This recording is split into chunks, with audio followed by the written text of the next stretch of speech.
جان رکھو کہ تم میں اللہ کے پیغمبر صلی اللہ علیہ وآلہ وسلم ہیں.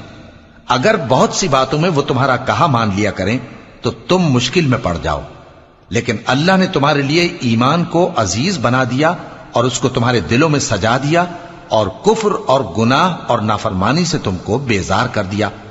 یہی لوگ راہ ہدایت پر ہیں، یعنی اللہ کے فضل اور احسان سے، اور اللہ جاننے والا ہے، حکمت والا ہے.